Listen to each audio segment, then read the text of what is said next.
महाविकास आघाडीचे अमोल कीर्तीकर आज आपला उमेदवारी अर्ज दाखल करणार आहेत। अमोल कीर्तीकर हे ठाकरे गटाचे महाविकास आघाडीचे मुंबई उत्तर पश्चिम लोकसभा मतदारसंघाचे उमेदवार आहेत। उमेदवारी अर्ज भरण्यापूर्वी शिवसेना प्रमुख बाळासाहेब ठाकरे यांच्या दादर इथल्या शिवाजी पार्क मधल्या स्मृतीस्थळाला ते अभिवादन सुद्धा करणार आहेत। अर्ज भरण्यापूर्वी अमोल कीर्तीकर, आदित्य ठाकरे आणि अनिल परब यांच्या उपस्थितीमध्ये शक्ती प्रदर्शन करणार आहेत। तर आपण ही दृश्य पाहतोय।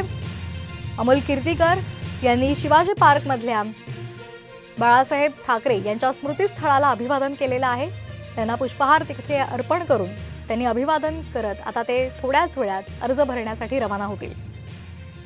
परंतु बघा कसं असतं, वडील म्हणून आणि मुलगा म्हणून एक नातं वेगळं असतं, पण राजकीय आम्ही जे विचारधारा जी आम्ही निवडली आहे ती वेगवेगळी आहे। त्यामुळे राजकीय विचारधारेच्या माध्यमातून त्यांचा आशीर्वाद मला अपेक्षित नाही, परंतु वडिलांच्या आणि मुलांच्या नात्यामधनं जर का त्यांच्या काही मनात असेल तर नक्कीच ते त्यांचं मत त्या ठिकाणी मांडतील।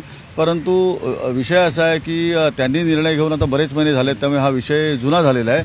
आता मी फार पुढे निघून गेले, तेही फार पुढे निघून गेलेले आहेत। तर ही वैचारिक जी लढाई आहे ती समोर कोणी असलं तरी मी लढणार आहे।